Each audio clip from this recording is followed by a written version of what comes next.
नमस्कार।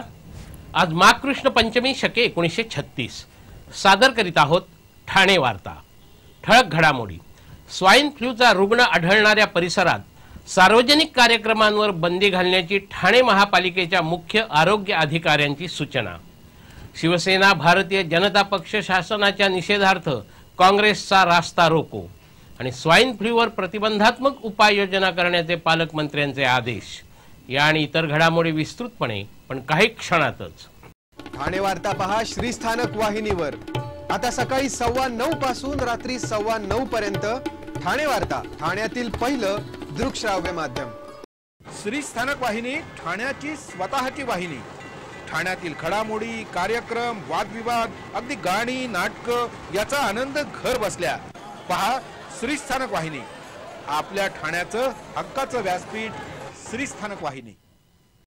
ठाणे वार्ता आता संकेतस्थळावर देखील ठाणेवार्ता.com वर क्लिक करा आणि ठाण्याच्या घडामोडी जाणून घ्या। ठाण्यातील पहिलं ऑनलाईन माध्यम ठाणेवार्ता.com। नमस्कार मंडळी, दर रविवारी पाहायला विसरू नका। नमस्कार मंडळी, आपल्या प्रश्नांचं थेट उत्तर। ठाणे वार्ता पहा श्रीस्थानक वाहिनीवर। आता सकाळी 9:15 पासून रात्री 9:15 पर्यंत ठाणे वार्ता, ठाण्यातील पहिलं दृकश्राव्य माध्यम।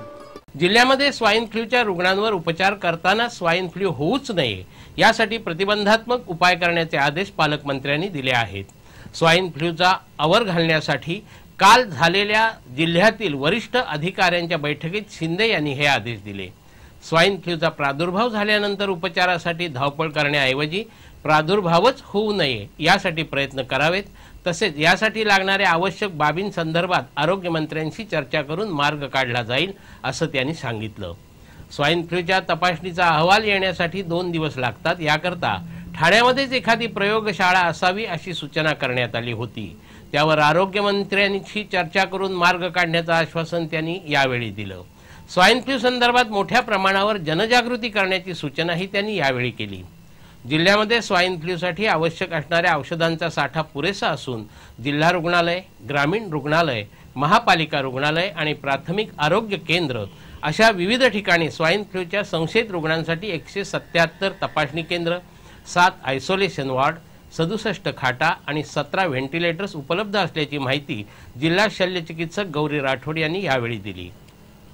महात्मा गांधींनी खेड्याकडे चला असा मंत्र देऊनही आजवर ग्रामीण भाग उपेक्षित राहिला आहे। तेव्हा आगामी नियोजनाच्या प्रक्रियेत ग्रामपंचायतींना सामावून घेतलं जाईल असं प्रतिपादन राज्याचे ग्रामविकास राज्यमंत्री दीपक केसरकर यांनी ठाण्यात बोलताना केलं। समर्थ भारत व्यासपीठातर्फे आयोजित निर्धार परिषदेचा समारोप त्यांच्या हस्ते झाला, त्यावेळी ते बोलत होते। निर्धार परिषदेच्या सांगता कार्यक्रमात सरपंच परिषदेचं आयोजन करण्यात आलं होतं। या परिषदेत शेकडो सरपंच उपस्थित होते। ग्रामपातळीवर सरपंच पदाला महत्त्व असलं तरी या पदाला काही अधिकारच नसल्याच्या तक्रारी यावेळी सरपंचांनी केल्या। सरपंचाला अवघं 300 रुपये मानधन मिळतं, पण खर्च मात्र 3000 रुपये होतो। साधा शाळा तपासणीचा अधिकारी सरपंचाला नसल्याचं वास्तव मुरबाडमधील साजई गावच्या सरपंचांनी केसरकर यांच्या समोर मांडलं। 73 आणि 74व्या घटना दुरुस्तीनंतर ग्रामपातळीवर सरपंच पदाला महत्त्व प्राप्त झालं आहे, मात्र आजवरच्या दिरंगाईनी सरपंच उपेक्षित राहिले आहेत। तेव्हा आगामी नियोजन प्रक्रियेत ग्रामपंचायतींना सामावून घेणार असल्याची ग्वाही दीपक केसरकर यांनी यावेळी दिली। ग्रामपंचायतींना दिला जाणारा निधी आणि सुविधांचा योग्य वापर झाला की नाही यावर शासन लक्ष ठेवणार आहे। ग्रामीण भागात शिक्षकांचं राजकारण सुरू असल्याने यापुढे कठोर कारवाईचे निर्देश देत उत्तम निकालासाठी यापुढे शिक्षकांच्या बदल्याच बंद केल्या जातील असं त्यांनी सांगितलं। या सांगता सोहळ्यात ठाणे शहर दैनिक पत्रकार संघाला श्रीस्थानक गौरव पुरस्कार देऊन सन्मानित करण्यात आलं। पालकमंत्री एकनाथ शिंदे यांनी काल ठाणे रेल्वे स्थानकाची अचानक पाहणी करून रेल्वे स्थानकातील कामं तातडीने मार्गी लावण्याची सूचना केली। मध्य रेल्वेच्या फलाटांची उंची वाढवण्याचं काम सध्या सुरू आहे। त्यासाठी सिमेंटच्या गोण्या आणि अन्य साहित्य स्थानकावर तसंच पडून असल्यामुळे प्रवाशांना धुळीचा त्रास सोसावा लागत आहे। याबाबतच्या तक्रारीनंतर एकनाथ शिंदे यांनी काल अचानक भेट देऊन अधिकाऱ्यांची झाडाझडती घेतली। फलाट आणि उपनगरीय गाडीमधील अंतर धोकादायक ठरल्यामुळे मध्य रेल्वेनं फलाटाची उंची वाढवण्याचं काम हाती घेतलं आहे, पण हे काम अतिशय संथ गतीने सुरू आहे। यासाठी स्थानकामध्ये सिमेंटच्या गोण्या, लाद्या, पेवर ब्लॉक, खडी टाकण्यात आली आहे। उपनगरीय गाडी आली की निर्माण होणाऱ्या हवेमुळे धुळीचा लोट उठतो आणि हा लोट गंभीर आजारांना आमंत्रण देऊ शकतो। त्यामुळे ही कामं तातडीनं मार्गी लावण्याच्या सूचना पालकमंत्र्यांनी यावेळी दिल्या।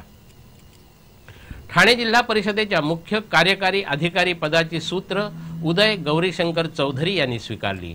2010च्या भारतीय प्रशासकीय सेवेतील तुकडीचे अधिकारी असलेल्या चौधरी यांनी चंद्रपूर आणि गडचिरोली जिल्ह्यात आदिवासी विकास विभागात प्रकल्प अधिकारी आणि उपविभागीय अधिकारी म्हणून काम केलं आहे। ठाण्यात येण्यापूर्वी वर्धा जिल्हा परिषदेचे ते मुख्य कार्यकारी अधिकारी होते। वर्धा जिल्ह्यात पाणी टंचाईवर मात करण्यासाठी त्यांनी प्रयत्न केले होते। त्यातून ग्रामस्थांना पाणी बचतीचे धडे देण्याबरोबरच जिल्ह्यातील 30 गावांमध्ये 24 तास पाणी पुरवठा करण्याची योजना राबवली होती। ठाणे जिल्ह्याचं वेगाने नागरीकरण होत असल्यानं इथले प्रश्न वेगळे आहेत। त्यामुळे त्या दृष्टिकोनातून जिल्ह्याचा विकास करण्याचा प्रयत्न केला जाईल असं उदय गौरीशंकर चौधरी यांनी सांगितलं। ठाण्यामध्ये स्वच्छता अभियानाअंतर्गत पालकमंत्री एकनाथ शिंदे यांनी काल रस्त्यावर साफसफाई केली। डॉक्टर नानासाहेब धर्माधिकारी प्रतिष्ठानच्या वतीने स्वच्छता अभियान राबवण्यात आलं होतं। या अभियानाअंतर्गत पालकमंत्री एकनाथ शिंदे यांनी हातात झाडू घेऊन रस्ते साफ केले आणि जमा केलेला कचरा पालिकेच्या मदतीने डम्पिंग ग्राउंडवर टाकण्यात आला। ठाण्यामध्ये विविध ठिकाणी हे स्वच्छता अभियान राबवण्यात आलं।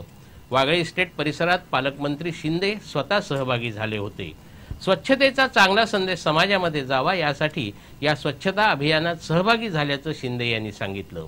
या स्वच्छता अभियानाअंतर्गत शहरामध्ये 70 टन कचरा जमा करण्यात आला, तर 276 किलोमीटरचा रस्ता आणि 5850 चौरस मीटर क्षेत्रफळाच्या मैदानांवर हे अभियान राबवण्यात आलं। यामध्ये 3000 स्त्री सदस्य सहभागी झाले होते। ठाणे वार्ता पहा श्रीस्थानक वाहिनीवर। आता सकाळी 9:15 पासून रात्री 9:15 पर्यंत ठाणे वार्ता, ठाण्यातील पहिलं दृकश्राव्य माध्यम। आपला परिसर स्वच्छ आणि सुंदर ठेवण्यासाठी ठाणे महापालिकेत सहकार्य करा। ओला सुका कचरा वेगवेगळा जमा करा आणि रोगराईपासून मुक्तता मिळवा। ठाणे वार्ता आता संकेतस्थळावर देखील ठाणेवार्ता.com वर क्लिक करा आणि ठाण्याच्या घडामोडी जाणून घ्या। ठाण्यातील पहिलं ऑनलाईन माध्यम ठाणेवार्ता.com। डॉक्टर आणि रुग्णांचं पिढ्यानपिढ्यांचं जिव्हाळ्याचं नातं म्हणजेच डॉक्टर बेडेकर हॉस्पिटल आता अत्याधुनिक सोयी सुविधा आणि तंत्रज्ञान युक्त वंध्यत्व निवारण केंद्रात IVF आणि टेस्ट ट्यूब बेबीची ही सुविधा। Doctor Bedekar hospital, Maharshi Karvepath, Thane. 65 वर्षांची निरंतर सेवा। Jaipuri jewellery exhibition cum sale, 50% बचत। American diamond sets, mangalsutra, fancy bracelet, fancy earring top, radium आणि गोल्ड प्लेटेड बांगड्या आणि अन्य ज्वेलरी फक्त जयपुरी ज्वेलरी एक्झिबिशन मध्ये, अशोका बेसमेंट जवळ, गोखले रोड, नौपाडा, ठाणे पश्चिम। ठाणे वार्ता पहा श्रीस्थानक वाहिनीवर। आता सकाळी 9:15 पासून रात्री 9:15 पर्यंत ठाणे वार्ता, ठाण्यातील पहिलं दृकश्राव्य माध्यम। लोकसभा विधानसभा निवडणुकीत लोकांना भुलवणारी खोटी आश्वासनं देऊन सत्तेवर आलेल्या भारतीय जनता पक्ष शिवसेना सरकारने जनहित विरोधी निर्णय घेण्याचा सपाटा लावला असून त्याच्या निषेधार्थ ठाणे शहर जिल्हा काँग्रेस समितीच्या वतीने 3 हात नाका इथे रास्ता रोको करण्यात आला। आंदोलनकर्त्यांनी काही वेळ मुंबईकडे जाणारी वाहतूक रोखून धरल्यामुळे पूर्व द्रुतगती महामार्गावर मोठी वाहतूक कोंडी झाली होती। शासनानं किमान MH04 या क्रमांकाच्या वाहनांचा टोल माफ करावा, कमी करा, डिझेल पेट्रोलचे दर कमी करा, शेतकऱ्यांची कर्ज माफ झालीच पाहिजेत, डुबी पद्धतीने रेती उत्खनन करणाऱ्यांना त्वरित परवानगी द्या, असा आशय असलेल्या घोषणांचे फलक यावेळी काँग्रेस कार्यकर्त्यांकडून फडकवले जात होते। तर केंद्र आणि राज्यातील शासनाचा धिक्कार असो, कामगारांना देशोधडीला लावणारे कायदे रद्द करावेत अशा घोषणा काही कार्यकर्ते देत होते। काँग्रेस शासनाने 2009 साली कच्च्या तेलाचा भाव $51 प्रति बॅरल असताना पेट्रोलचा भाव 41 रुपये तर डिझेलचा भाव 40 रुपये लिटर एवढा निश्चित केला होता। मात्र सध्या पेट्रोलचे भाव निम्म्यापेक्षा जादा कमी करूनही पेट्रोल डिझेलचे दर कमी न करण्यात आल्याबद्दल यावेळी जोरदार टीका करण्यात आली। पोलिसांनी आंदोलनकर्त्या कार्यकर्त्यांना अटक करून नंतर त्यांची मुक्तता केली। शहरामध्ये धुमाकूळ घालणाऱ्या सोनसाखळी चोरांनी आता रेल्वे स्थानकातही आपले कारनामे दाखवण्यास सुरुवात केली आहे। ठाणे रेल्वे स्थानकात उपनगरीय गाडीत चढण्याच्या प्रयत्नात असलेल्या दोघांच्या सोनसाखळ्या हिसकावून 1.25 लाखांचा ऐवज दोघा चोरट्यांनी लंपास केला। ठाण्यातील डोंगरीपाडा येथे राहणारे विक्रम पवार संगणक अभियंता असून शनिवारी सुट्टी असल्याने ते आपल्या घाटकोपर येथील मित्रासह चेंबूरमधील बालकाश्रमात शिकवण्यासाठी निघाले होते।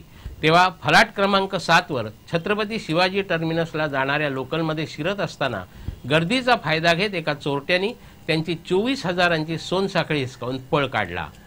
आरडाओरड करूनही गर्दीत लोकलमध्ये ओढले गेल्याने चोरटा पसार झाला। तर कर्जतला जाणाऱ्या उपनगरीय गाडीत बसण्यासाठी म्हणून मुलुंडहून लोकलने आलेले निलेश शहा हे गाडीच्या कडेला दारात उभे होते। तेव्हा ठाणे रेल्वे स्थानकात प्रवाशांच्या गर्दीच्या रेट्यात त्यांना आत ढकलण्याच्या प्रयत्नात चोरट्यांनी त्यांची 90,000ची चेन हिसकावून पळ काढला। स्वाईन फ्लूचा रुग्ण आढळणाऱ्या परिसरात सार्वजनिक कार्यक्रमांवर त्या परिसरापुरती बंदी घालावी, म्हणजे पुढील संसर्ग टळू शकतो, अशी सूचना ठाणे महापालिकेचे आरोग्य अधिकारी आर.टी. केंद्रे यांनी केली आहे। स्वाईन फ्लूच्या प्रादुर्भावावर उपाययोजना करण्यासंदर्भात चर्चा करण्यासाठी एका बैठकीचं आयोजन पालकमंत्र्यांनी केलं होतं। त्यावेळी केंद्रे यांनी ही सूचना केली। गोविंदा, नवरात्र अशा उत्सवांमध्ये होणाऱ्या गर्दीत संसर्गामुळे स्वाईन फ्लू वाढू शकतो, यासाठी स्वाईन फ्लूचा रुग्ण आढळणाऱ्या परिसरापुरती सार्वजनिक कामकाजावर बंदी घालावी, अशी सूचना केंद्रे यांनी केली। गरोदर महिला, लहान मुलं यांना स्वाईन फ्लूचा प्रादुर्भाव जास्त होऊ शकतो, त्यामुळे त्यांची विशेष काळजी घेतली जावी असं सांगून लहान मुलांना ताप आल्यास त्यांना शाळेत पाठवू नये, अशी सूचनाही केंद्रे यांनी या बैठकीत केली। 2 दिवसात सर्दी अथवा खवखवणारा घसा न थांबल्यास प्रयोगशाळेत तपासणी करून घेणं आवश्यक आहे, असंही आर.टी. केंद्रे यांनी यावेळी बोलताना सांगितलं। वामनराव ओक रक्तपेढीतर्फे व्हॅलेंटाईन डेला रक्तदान शिबिराचं आयोजन करण्यात आलं आहे। एका पत्रकार परिषदेत ही माहिती देण्यात आली। समाजासाठी आपण काही देणं लागतो या उद्देशाने समाजातील युवक युवतींसाठी हा अभिनव उपक्रम आयोजित करण्यात आला आहे। या उपक्रमाच्या दिवशी 5:30 ते 7:30 या दरम्यान रक्तदान करणाऱ्या रक्तदात्यांचा खास गौरव केला जाणार आहे। सकाळी 9 ते 1 आणि संध्याकाळी 5 ते 8 या वेळेत रक्तदान शिबिर आयोजित करण्यात आलं असून याची नोंदणी वामनराव ओक रक्तपेढीच्या संकेतस्थळावरही करता येणार आहे। 2007 मध्ये ही रक्तपेढी सुरू झाली। या रक्तपेढीच्या पुढाकाराने आतापर्यंत 800 रक्तदान शिबिरं आयोजित करण्यात आली असून यामध्ये 27,000हून अधिक रक्तपिशव्या संकलित करण्यात आल्या आहेत। 2014 पासून वामनराव ओक रक्तपेढीला विभागीय रक्त संक्रमण केंद्राचा दर्जा मिळाला आहे। ठाणे आणि पालघर या 2 जिल्ह्यात 10 रक्त संकलन केंद्र स्थापन करण्याची रक्तपेढीची योजना असून पुढील 3 वर्षात थॅलेसेमिया रुग्णांसाठी ही रक्तपेढीत केंद्र सुरू केलं जाणार आहे। शासन एक रक्तपिशवी 1450 रुपये दराने देतं, तर वामनराव ओक रक्तपेढीत मात्र रक्तपिशवी 1300 रुपयांनी विकली जाते। सध्या या रक्तपेढीत काम हे सेमी ऑटोमेटेड पद्धतीने सुरू असून लवकरच पूर्ण स्वयंचलित कामकाज करण्याची ही रक्तपेढीची योजना आहे। या उपक्रमाला तरुणांनी उत्स्फूर्त प्रतिसाद देऊन आगळ्या वेगळ्या पद्धतीने व्हॅलेंटाईन डे साजरा करावा, असं आवाहन रक्तपेढीचे कार्यवाह अतुल धर्मे यांनी केलं आहे।